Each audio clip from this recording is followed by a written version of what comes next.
Welcome to the Medicine with Girds Te'o. Benny, good to see you, buddy. Yeah, looking you well, too. looking nice and fit, looking trim. Trying, mate, trying. Yeah. Obviously, you're feeling good because you're wearing T-shirts and it's like 5 degrees outside. But, yeah, we're going to get through a fair bit today. Your mate, Eddie Jones, is back in the news. Oh, I love him. He's a walking headline. He is, isn't he? He's good for rugby. Very entertaining. And then we get in some footy stuff with. We have a chat about parenting. Have a little bit of chat, a bit of a chat about parenting. There's some Tigers stuff. Tevita Pangai's off to the ring, doing a bit of boxing. Yep. Payne Haas re-sign. Yep. Some good news for the Broncos there. So we'll get through all that and a little bit more on this week's edition of the Medicine. So it's cold down here at the moment. Freezing. I can't really see you because of this pot plant. Is that an issue? Yeah. My wife had a look at that and she said, "What are you doing with that pot plant in there?" And I thought, yeah, we need to probably get something that at least Prue's been watering it, so it still looks nice and healthy and green. Yeah, but it's cold, right? There's been a bit of a temperature drop through the week. Someone tells me that always happens while the Eka's on. You need to talk to me about the Eka. Well, I've only been to a couple myself, but it's a bit of a tradition, isn't it? It's I know it's a big thing for a lot of the people from the country who come up with their livestock and come in. There's plenty of shows on cattle. Lots of rides for kids, and everyone is into it's day with dog. That's how you say it? Day with dog. Like, what is it about, deep frying a sausage and then eating it? Honestly, think about that. It's like Germany, right? No, they're not doing the day with dog. They're eating lots of sausage. Yeah. Like, if you're a pig in Germany, you're nervous because they eat every part of that thing. Yeah. But they're not deep frying sausage. They deep fry a lot of stuff. Yeah. No, that's unique, I think. So I think it's one of those ones. I think when you go to the Eka, you just got to go get the day with dog and the strawberry ice cream. That's what everyone's there for. Okay, yeah. And a party bag. Haven't done the rodeo yet. Kids I'm ready. Yeah, it's a big thing from people. If you come from Sydney to actually consider going to a rodeo or a gymkhana. Yeah. So yeah, I think that's the next step for me, developing into a Queensland country guy. Queensland, yeah, exactly. That's what I want to chat to you a little bit about parenting, yeah? It's been an interesting week on the parenting front for me. You reckon you're a good dad? Oh, I don't know yet. I'm trying. You're trying? Yeah, I think spend a lot of time at home when I'm not working. But, myself and my partner, we probably have sometimes different styles and discipline. Yeah, in what way? Well, sometimes I want to do things my way, but obviously that never ends up happening. So I was raised a certain way, which you probably can't raise your kids that way anymore. Yeah. In terms of, smacking and stuff like that. And sometimes you look at your kids and you wouldn't mind it. But when it's not the way that your partner wants to do things, and we're in a new age now, so frustration sets in, and I just tell my kids that, right then I'm going to call the police. You guys are getting taken away. Yeah, you guys are taken away. Dad's on Triple O again. Yeah, they're going to get them out of here. You're going to lock up, kids. I like that. Yeah, it's funny. Like there's some non-negotiables that my wife and I set some early, some parameters early with our kids, 2 girls. One was around diet is really important. Technology is really important. Yeah. And rest and sleep and that were really important. So they're the battles that we kind of chose early on in our parenting life that we were going to fight, And fighting those battles for what's my oldest now, 13 years, has been hard work. Yeah. Because we homeschool the kids, right? So we're with them a lot. Yeah. And technology is one of those things. Like the diet thing, yeah, they get it now. We're always going to be parents that, we're not cooking you a separate meal. You're going to eat what we eat, and we really consciously eat well. And there's obviously going to be moments where they do things, and we're not rigid enough to think that, you can't put that in your body. And we're not those parents. Yeah. But we're definitely always, we've educated them to know what's good for them and what's not. And now they just get on, we eat lots of curries and soups and things like that. And they're like, oh, curry again, but they eat it, right? Curry they eat again. it. Oh, Oh, Dad, curry again, mate. They actually secretly like curry, but they always complain about it. Yeah. It's just this ongoing joke that we have. But technology is a difficult one because, they don't really have phones. The screen time is really limited to the point where it's on Friday mornings. So yesterday morning, they get the routine is they do like about 2 hours of work around the house, like vacuuming, doing all these chores around the house, and then they get like 40 minutes or so on a screen, and that's their thing. 40 minutes? About 40 minutes on a screen. Can't even get week. to an episode of The Medicine on that, Girds. No, that's it. No. give him at least an hour. I know. Yeah. Okay, Kim Jong-un over here. Oh my God. That's what kids are living in North Korea. Keep going. They call me. Anyway. Too rigid. So anyway, one of them, the young one was playing up a little bit yesterday. So that and so it's a last resort because I know how much they look forward to that moment, right? And it's like that or horse. There's two things. There's two rugs that if I pull, I know that they know that they've done something bad. And one's horse riding, and the other one is screen time on a Friday. So anyway, something happened, and I pulled screen time on a Friday. I said, "That's it. You're out." Just breathing, not getting engaged because there's a lot of, unfamiliar situations around emotion that I don't understand being the masculine in a house full of girls. Yeah. So I just need to kind of understand that that's the way that it is, and I need to try and sort of remove myself from the situation. So I did that, and then there was a couple of parting words, and I just went, I'm not copping that. It's not happening. So there's no screen time for you today, Bonnie. And she's like, no, you can't do that, Dad. I said, yeah, I can do it, and I just did. It's not happening. So then I removed myself. I went out onto the balcony. So then she followed me and locked me out. No way. So I knew she locked me out. I'll tell you what, the uprising's starting. And then she walked away. So I'm sitting on the lounge outside knowing that I'm locked out, breathing, thinking, okay. So then I go to get back up to open the door, knowing that it's closed. And then she's inside just looking at me. And I'm trying to open the door, and we're having this moment where she's staring at me, and I'm like, little knock, open the door, and she's just looking at me, not moving, bigger knock, breathing, so end up being like this. And then, you didn't smash the window, did you? No, I'm not smashing windows. I'm not smashing windows. So yeah, so I didn't have the best moment yesterday, as a dad, and it's something that I really pride myself on, like, being a good dad. Yeah. And so I just thought it was kind of relevant. It's not easy work, but I would just say that fighting those battles is really important as a parent, I reckon. Yeah. Like setting your parameters, and then, and especially connecting with your partner and fighting them together. It's a kind of a big part of our daily existence. So I just wanted to get your feedback because I know that you're a dad and you're right in it at the moment, and I just wanted to see how you're going with parenting. Yeah, I'll probably leave a lot of that stuff around screen time to my partner. Like, she's very good at it. Obviously, she does a lot of reading, so I just sit by and listen. But what do you mean she does a lot of reading and you just sit by and listen? Like, no, she does a lot of reading about screen time and good ways to sort of give them their taste, but then not too much and all that stuff. So, but look, when I've got a 5-year-old, a 3-year-old, a 1-year-old, a lot of that stuff goes out the window. Yeah. You know what I mean? So if we were to limit it to 40 minutes, there'd be a serious coup. Mutiny. There would be some crazy stuff going on at home.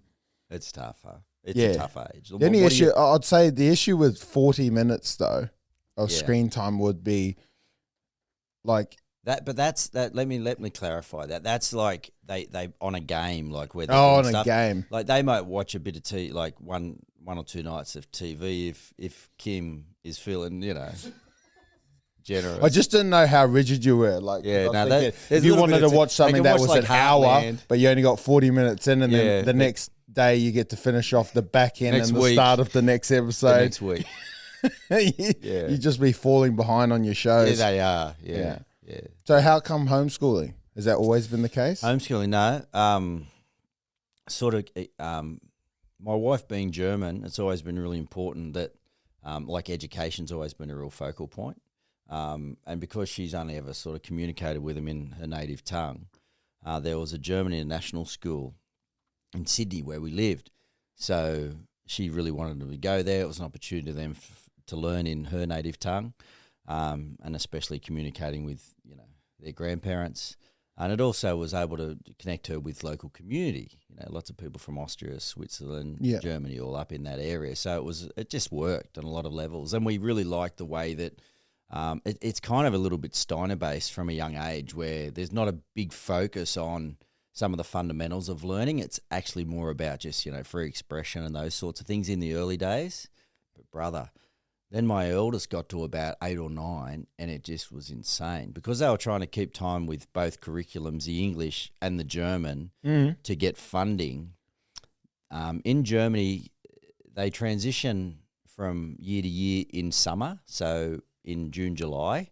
So they're always they're 6 months older than they are over here when we do it at the end of the year. And so the kids are a little bit more developed, especially in their younger ages when they're 6 months older and they transition. But the curriculum didn't change. So we had the girls trying to keep time with the English curriculum or the Australian one to get the funding, and then the German one as well. And they were pushing them really hard to the point where my 8 or 9-year-old was like coming home, doing so many exams in tears of a night, not sleeping. And I just said to Kachi in there, and I said, I'm not having this anymore. Yeah. This is no good. And then whole COVID thing came in, and there was the regulations, and New South Wales were really rigid, a lot more rigid than you guys were up here. Very over the top. And then that school just went above and beyond that. Yeah. And it got to the point where we got a taste of homeschooling like most people did when our kids were at home.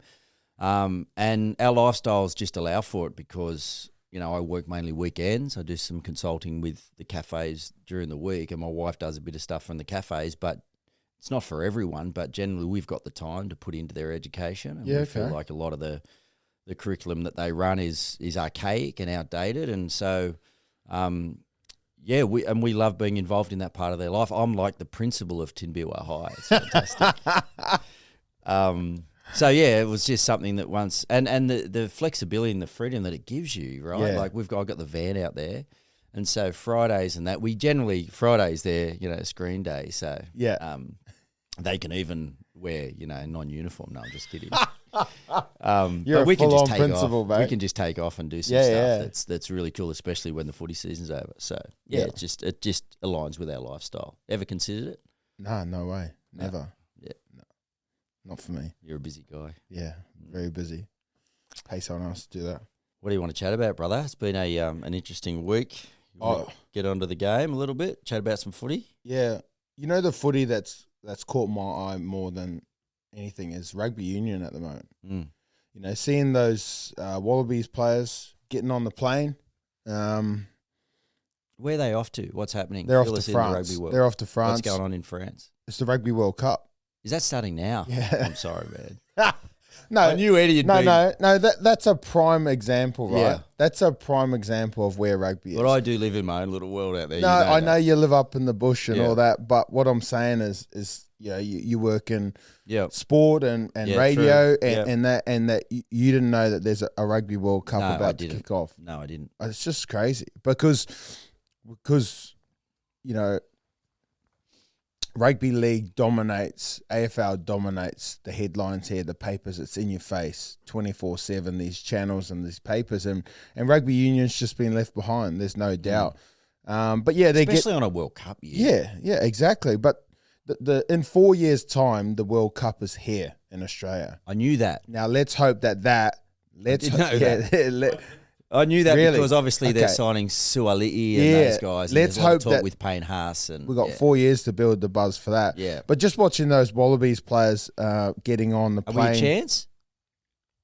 No, Okay. no, not at all. No, We're in building phase. in building phase. Yeah. So Eddie came in. He trialled a few players during the Bledisloe, and he made his cuts. And he left out some senior players. Michael Hooper, Quade Cooper. He left them out. He left them out. So he's going with some youth and some new faces, and he's looking to change the culture. He's looking to change the way they play. So he's going over there, and look, he seems excited. If you saw his press conference, I did. That was beautiful. That was great. I loved It was the worst press conference that he's ever been a part of, and he's been a part of a lot of press conferences. I love that. It was great. It was a walkout. It was a storm. What do you give yourself an uppercut? Yeah, give yourself an uppercut. That's the worst press conference I've ever had, guys. Right? That's the brilliant. Worst. I love when he gets like that. But, there's no doubt he's a bit frustrated with all the negativity. People are talking about the squad that he picked, and he's saying, hey, guys, I've picked the squad. We're about to get on the plane, and you're still talking about who's not in the squad. Yeah. Why don't you support these young men that are going over here to represent Australia? And this is the one thing I would say about people. Sometimes the senior players that are left out of these squads, because they've been around a long time, they have a lot of influence through player managers, through friends in high places, through friends in the media. Yeah. And so these people kick up a stink when they get left out. But what people forget about is for those 3 players that got left out, there's 3 young kids come through and get an opportunity. Kids that have come through the grassroots, kids that have their own parents and friends and family and loved ones who are just so excited for them. And these guys have dreamed all their life to represent Australia. Yeah. Right. And I think that's where Eddie's getting that point. It's like, you keep talking about these old guys. Hey, they've had their go. And things didn't work out. Their time's over. What about these guys? Why don't we talk about these new guys? Why don't we support them? That's his thing. And the second part is he's a very smart man. What are we talking about now? Yeah. We're talking about Eddie, right? We're talking about the fact that media is negative and they're writing them off. Yeah. No pressure on those players. They're sitting up there. Business class, sitting in there in a Qantas flight over to Paris. No weight on their shoulders, just ready to rip in. Not a lot of expectation. No expectation. But it's always the way, isn't it, with side selections, and we see it every year with Origin. What we were talking about this year for both sides. Billy's probably the first time Queensland had to deal with a lot of whys and Gagai whys and Cape World. Why are we leaving those guys out as opposed to talking about the opportunities for the young guys? What about the other thing though with Eddie? His last parting gift to the game of rugby league. Taking Jason Rolls over there while he's on sabbatical. I know, and that's it's incoming Melbourne Storm coach. Yeah, exactly. He's come with me for a couple of months. Well, when I was over in England, working under Eddie, Jason Rolls was coming over. Jason Rolls was coming over and doing a lot of personal development, coaching development. And so he saw the environment and learned a lot. Then when I left, he came over and was the defense coach, but then COVID hit. So he's worked with Eddie before, and it just didn't work out because of COVID. Now, as it's worked out, he left Roosters. He's not working at the moment. One of Eddie's coaches quit. What happened there? So what's the story behind that? Who was it that quit? Brad Davis. Davies. And what's his story? He's been overseas coaching a lot in Europe. The last time he was coaching at London. Is he an Australian guy. Yeah. And he's come over and I'm not too sure. Personal reasons, they say. Yeah. But didn't get on with Eddie. Did Eddie bring him in or was he already Eddie brought him in. Yeah. He's probably looking at that plane, about to leave to France, and he's got to spend a whole lot of time with Eddie. Maybe he didn't want to get on it. So anyway, he pulled the pin. He ripped up his boarding pass and took off. And so Jason Rolls is going to step into that role just for a short competition, which would be good for him. Are you a little bit surprised that Jason didn't step into a role down at the Melbourne Storm immediately?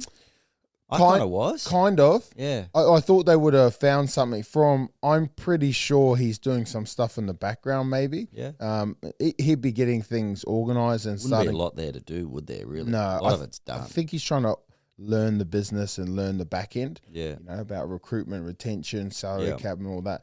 So, but it would be hard for Craig to just bring someone in, like, sort of midway through the season. Yeah, when everyone's got their roles and no doubt doing them well. I don't even know who is the assistant coach down there. Is it Melbourne? Yeah, There is Who's helping out? Bretnell. Okay. I think Bellamy's son's one of them. Yeah, but I think he's more like in stats and data, Yeah. isn't he? So because he's always there. Hinchcliffe's is down there. Hinchcliffe's down there. Hinchcliffe's down there. Maybe, yeah. Yeah, there's a fair few of them. Yeah. They keep a lot of Melbourne guys around. Yeah. Yeah. Well, they understand the system, right? Yeah, the DNA. Yeah. Makes sense. So you have Craig Bellamy as head coach, Mark Bretnell, Yeah, Bretnell. Aaron Bellamy, Yeah, Ryan Hinchcliffe, Ryan Hinchcliffe. I'm on the money, aren't I? You? and I know. Todd Lowry. Todd Lowry. Yeah, he does a lot of the pathways stuff. Okay. Oh, beautiful. Yeah, so you're going to watch. So you invested. Are you an invested, like, and you know, obviously being a Kiwi, do you support Australia at the World Cup or do you go for the All Blacks?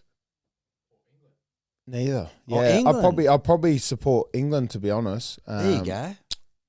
You know, like when you're played in a team for years, you create some pretty good friendships, and Yeah. I just want to see some of them do well. Yeah. Guys like Kyle Sinclair. How will they go, the Poms? Yeah, I'm not sure. They probably haven't had the best Six Nations leading up. Yeah. And a lot of things have changed, but they got some strike power. Kyle Sinclair's one of the best tight heads in the world. Manu Tuolangi, Owen Farrell, there's a lot of heat around what's going to happen with him. Andy's son, right? Andy's son, yeah. He's facing a suspension for a high tackle that he might miss the World Cup. Oh, no. He might miss the whole World Cup. Yeah, a lot of drama about that. How bad was the shot? Well, there was some the shoulder on head contact. Okay. Yeah, but there's a lot going on about that. Okay. Yeah. Okay. So yeah, Eddie's caught my attention more than rugby league, to be honest. Which is when everyone understands that's why they brought him back, guys. Yeah. One, he's a good coach. He's one of the most world-renowned coaches in rugby, but he knows how to get a headline. He knows. And we're talking about him. I love it. I love this press conference. I love the drama. You know That's who what I they need. Do you know who I reckon wishes they were on that plane?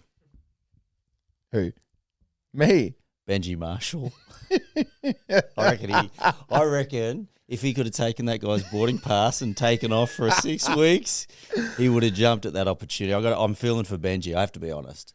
You feeling for him? I'm feeling for him, mate. Yeah, I just think he's been thrust into this position that he's just hasn't been. He's just Yeah, well, I just don't think he understands what it is. I don't think he's prepared for it.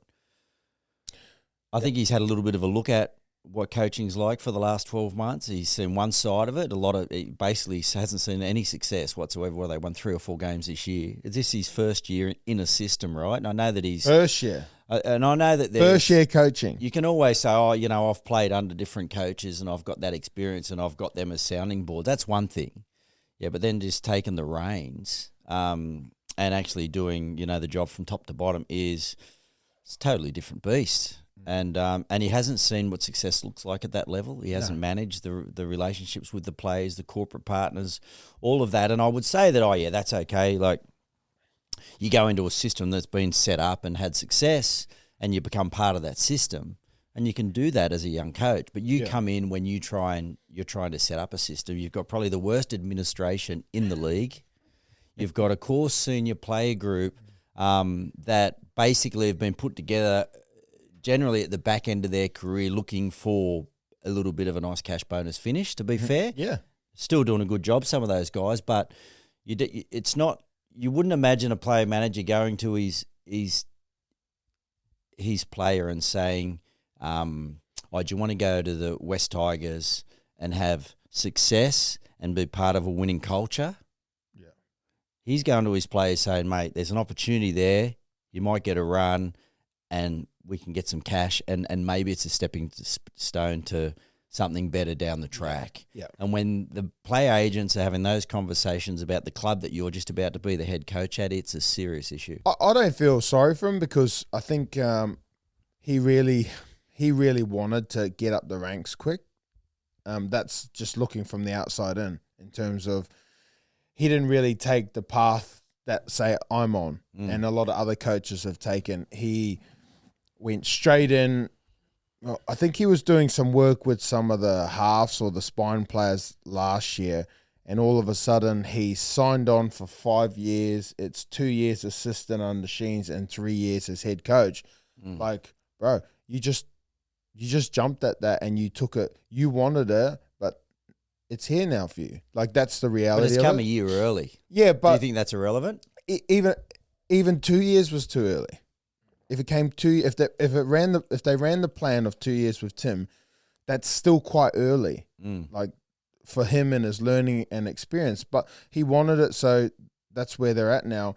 And he's invited it in. You think? Yeah, I think he's entertained it. He's entertained it, the idea that he's ready and he just needs 2 years. And it was always going to be a problem with Tim whether he would last the 2 years. I think anyone who knows anything about rugby league and the inner workings and the who's who would know that was always going to be a stretch for Tim to get 2 years out. Or coming back at that age and that stage of his career was going to be a little bit too intense. Even if he was basically just out front, sort of taking the bullets and not doing a lot of the formal work with, you know, the relation to the way the players go about their business on a weekly basis. Yeah, and the difference in ideas and philosophies. Yeah, we heard that. You know, Tim, he's an older guy. He's got his ways. And then there's Benji, he's the new age, and he's got his ways. So teams not getting success. Maybe they're not agreeing on some certain things. Which would happen, right? Well, absolutely would happen because coaches are all control freaks. They love the detail and they're control freaks and they want to do it their way. And I think that's going to be one of the things now is he's going to learn now. Like, he's in the driver's seat. He's got the steering wheel. And it's on him. But do you think they can have success now that Tim's moved on and Benji's going to be able to do exactly what you said? Of course. Maybe that was something he's been sitting back for a year. You know, he's been running the show behind the scenes, but maybe he's been biting his tongue about a few things he wanted to change and maybe some things with recruitment. There's no doubt that the recruitment and the head coach are not on the same page. And there's a lot of ego in that club when I look at it. Yeah. You look at the ego of, you know, the CEO, the ego of the chairman, and then, you know, Benji, you know, and these guys are proud men. Dave Ferner, all these guys in there, Robbie Farah. Yeah. You know, you just got to – I think the first thing that Benji needs to create is that team-first mentality. Leave all the egos at the door. Let's have a look at what success needs to look like. I think and there was an article where Benji talked about, you know, I've got, you know, guys like Wayne I can ring Craig, or, you know, there's certain coaches, Todd Payton, that will help me. I think you got to realize one thing in coaching. We're all sick bastards that don't want to see each other always going well. That's the reality. I think when people joke and think, oh, like, coaches all, you know, hey mate, how you going? You need any help? To a certain extent, if that's going to chip into the success of their side, I don't think they're going to give you the right advice, is what I'm saying. Yeah, you got to get out there. When you get to the NRL, it is cutthroat. You think Craig Bellamy or that's going to ring up Benji and be like, mate, I think, you know, you guys need to really focus on this part of your game. This can help you. Not going to happen. No. He wants to beat you. Yeah. So it becomes very competitive, and the sharing of ideas, there's a little bit of wisdom passed on, but competitive beasts is the best way to describe NRL coaches. Are you talking about beasts? Payne Haas? Oh my God, he's a beast. What do you think? 3 years, good for the club, good for the player. Feels like it's the right time. It's, you know, given the fact that the Broncos are going to run into some salary cap issues over the next couple of years. Yeah. And we've seen Big Tino got a 10-year deal. You think that was a good amount of time for Payne and the Broncos? Yeah, I think everyone's happy because it's just a continuation of next year, which you already had, and then it's 2 years on top, right? So they've announced it as 3 years, but 2 year extension. And what it does, right, is it just puts the noise away. They can sell it as we're sitting in a 3 year premiership window, which they are. So he's committed to that and trying to win. He gets his money. He's happy. Everyone's happy. But he also, at the end of the 3 years, has the option to go do what he wants. So I think it's a win for everyone, really. So do I, What about the other guy? You didn't play with Tevita Pangai Junior, did you? Yeah, I did, yeah. Did you play with him? Yeah. Just always seems to me, so when I heard the news through the week that he was going to go out and be a boxer, I went, you know what? He just always seems to me like the type of guy that needs to be in an individual sport. Because he sort of played within that team dynamic as an individual, and I thought he just always struggled with the discipline of playing, in the parameters of what does the team need, because he was so talented, such a great athlete, but just couldn't fall into line when he needed to. Yeah. And so he's gone out and announced I think he's going to do some boxing. Tough gig. Oh, tough gig. And as you said, like, there's pros and cons of, when you're in a team, sometimes it's hard to get into their structures and you want to go off and do your own thing. You want to be the star. Now you've got an opportunity to go off and be the star, but you got no one to lean on when it gets tough. And as we know, boxing is the toughest sport in the world. And he's dabbled with it and he's shown some talent. And there's something there that maybe not just him, but his management and some of his boxing coaches have seen. Mate, you've got some real talent in there, but it's a hard road. Running those miles, doing the sparring. But that doesn't seem like those parts of the discipline that he struggles with, because he's a guy that apparently trains well. Yeah. So it's funny, isn't it? It's a funny mindset. You have a guy like that can just go and do the hard work. But then when he crosses the white line, as you said, just for some reason loses all that discipline. Yeah. So he's a guy that's willing to do the hard work, which will set him in good stead, especially in the ring, I would imagine. But if he falls out of the discipline in the ring, you pay the ultimate price, right? Absolutely. And then, we have to talk about the longevity of that as well, right? The longevity of boxing. Sometimes these boxers probably can go on and fight longer than a footy player can. But the damage, though, that's going to be taken there is something that him and his family have to weigh up and be realists on it, because a lot of shots to the head, especially as a big heavyweight. So he's got a interesting journey, which we'll all be watching and supporting him. Well, it gives him a little bit, he can leverage off what he's done, right? So these boxers that come in, I mean, you probably won't have to go through exactly the same sort of rigorous sort of program that you would as a young boxer coming through. Yeah. Because he's got a profile. He'll be able to draw some decent fights. He'll be able to make a little bit of money early, and he might take a few shortcuts. Yeah. I'm interested. Did you ever consider that? Did you ever consider at any stage of your career where you just had enough and you wanted to get out, end it all? Of just that code? Yeah. Well, yeah, I went to rugby. No. Oh, well, yeah. Yeah. No, but I mean, but in terms of in general, like just had enough of being a professional athlete. Never. You never had it? No.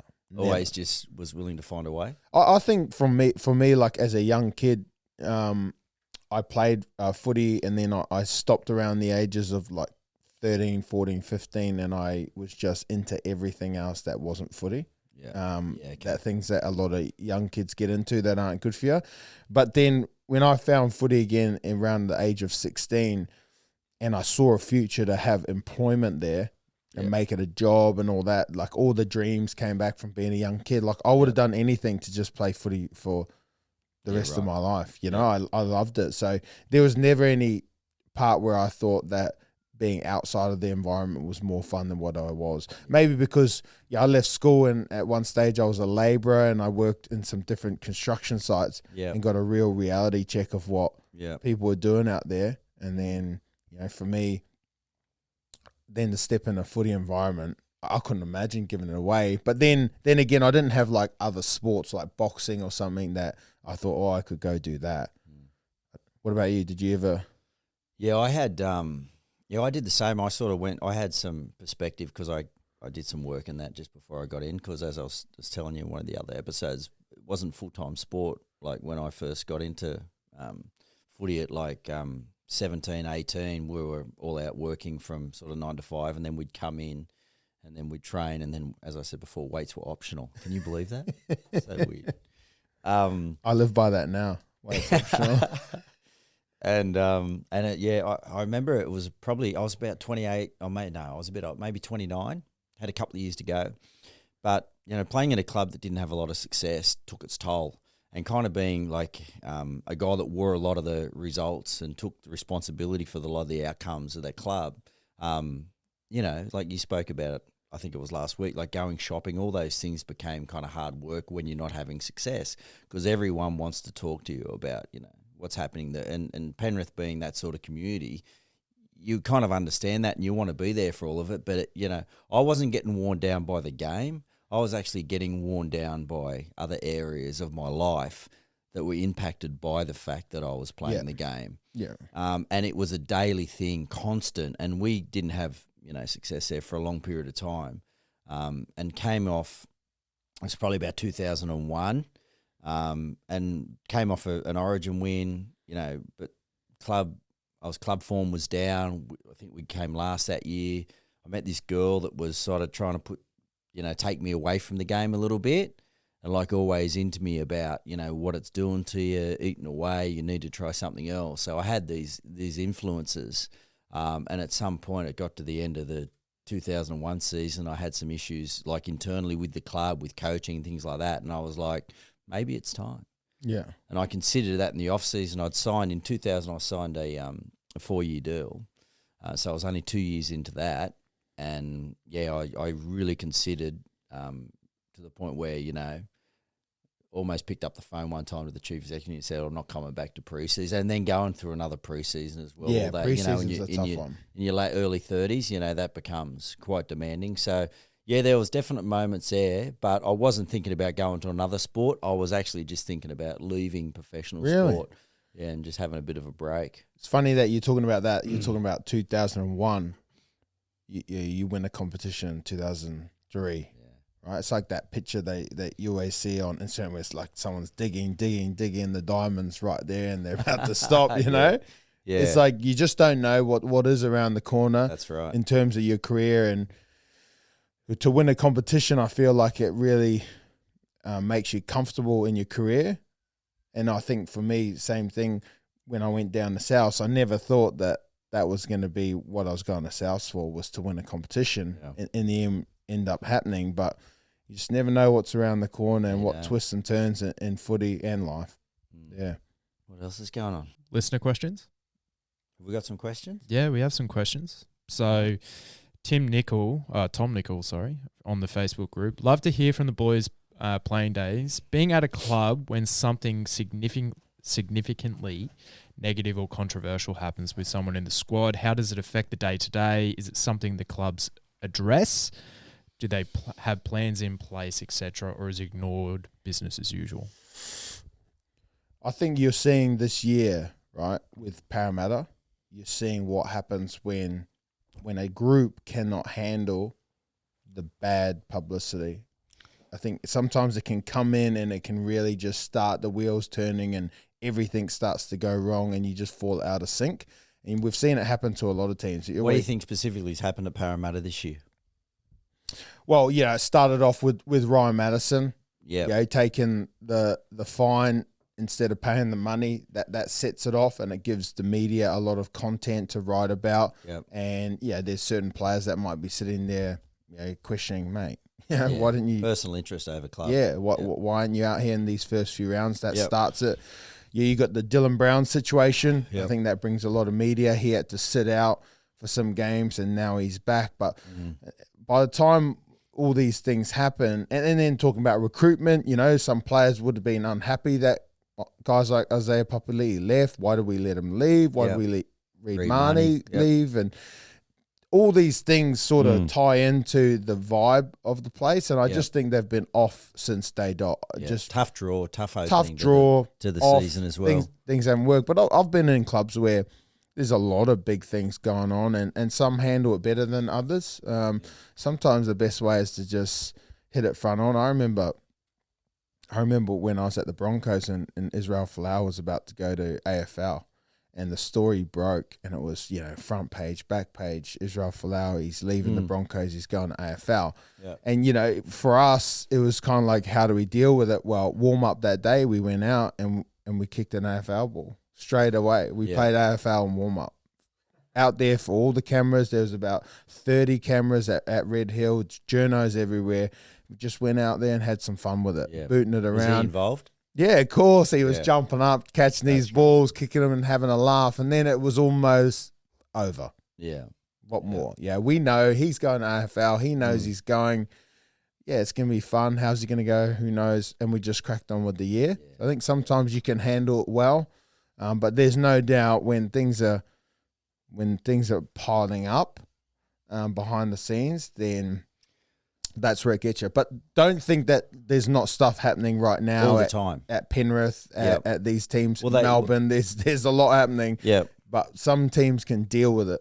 Just needs to be nipped in the bud, right? Like, look at the Penrith situation at the moment. Jerome Luai, Dylan Edwards. Yeah. You know, still not sure where their future lies. So, you know, that would be weighing on those individuals. And I think it's always about that. It's about the individual, you know. So whatever's, like I spent a lot of time with Craig Gower in the late 90s, early 2000s, and he got up to all sorts of mischief off the field. And it was expected, and there was always something happening in the background about, you know, Gowie. But it was always, mate, you okay? Everything good, brother? And there's certain players that it affects, and there's certain players that just push through that. It just doesn't matter. It doesn't affect their personality. It doesn't affect their performance. And if it happens to a guy like that, you kind of know that, okay, we just get cracking on. If it happens to someone that you can just see it gives the wobbles to, then it's put an arm around, make sure everything's okay. But generally those things, you know, I haven't really been involved in a club where things like that have had a massive outcome on the result of their season. I mean, I know Benny speaks about the Parramatta situation, and it might be, you know, where it's at, but there's probably a lot of other things that go on that contribute to the season Parramatta have had. One more question then from Nadine on the Instagram. Given you're so busy and juggling so many balls with the medicine, with Triple M, coaching, family, all that dynamics, what do you do to relax? I don't think I relax. You look relaxed now. I think doing everything that we do in a relaxed way, you know, with a relaxed mindset. But I mean, I can do that. Yeah. But obviously with coaching and, you know, young kids and that, it's probably more difficult for you.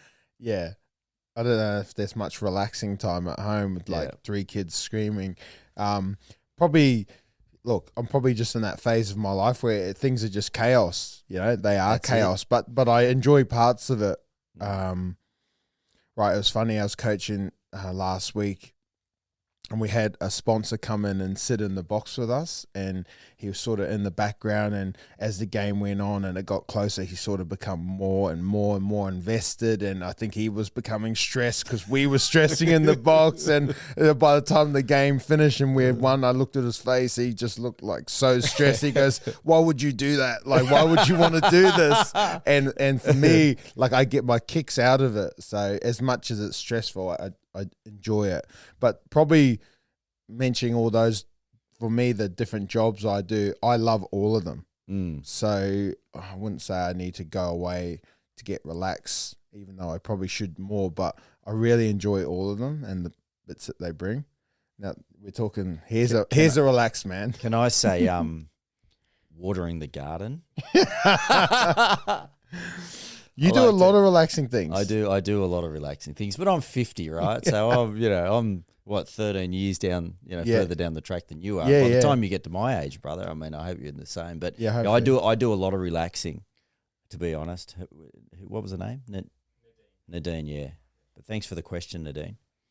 Yeah, you're like I do a lot walking around on the property. Yeah. Have a fire. Yeah. Do some hot chocolate. Yeah. Meditate. Go for a surf. Meditate. Do heaps of breathing. I do heaps of breath work. I'm doing heaps at the moment. I'm doing a new course. Yeah. Yeah. So and when you sort of implement that in your day-to-day life, it's hard not to be relaxed because of all those things, they generally just do that. Meditation and breath work on a daily basis just makes your life better. So if you've got the time for it and you've got the mentality just to apply that on a daily basis, you'll see the results. I think the most relaxing time for me is maybe when I leave training. I leave training and I'm driving home. It's about a 30, 40-minute drive, and I just drive in silence. Yeah.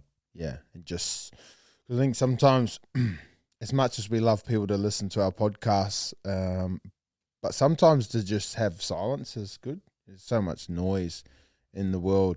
I think just go home, driving, silence, gather your thoughts. Yeah. It's a good time. I do that, so my drive down to Brizzy from the sunny coast is about an hour and 40 minutes, and there's nothing. Really? Yeah, I have no, obviously I don't need to listen to our podcast. Yeah. But yeah, I just and I find the clarity of thought and the things that actually come in the problem solving and things like that. It's quality time. Yeah. No noise is good. Driving around in silence. Driving around in silence. That could be another good name of a podcast. Yeah, and then just explode with some road rage. Could you imagine? Could you imagine this guy getting out and come and tapping on your window? No, thank you. All right, that's the medicine for another week. Thanks again for all the listener questions, and love building this community. So hopefully we're getting through a few of those, Dan. And yeah, keep sending them in. Anything from you? That was great. Good wide range of topics today. It was, yeah. Some interesting ones. Yeah. And we'll be back, about 4 p.m. on Sundays. So, you want to finish it off, Dan? You know all the details there, brother? Yeah, of course. Thanks so much for joining us again, guys. If you want to support the show, please share it with your friends, subscribe on YouTube, follow us on Spotify, Apple Podcasts, wherever you listen. And leaving those 5-star reviews really assists us getting up those charts, which helps us getting discovered even more. If you want to join the medicine community, you can join our Facebook group, Facebook page, Instagram, TikTok. Leave some comments, get involved, guys, and we'll definitely share it with the boys. But thanks again.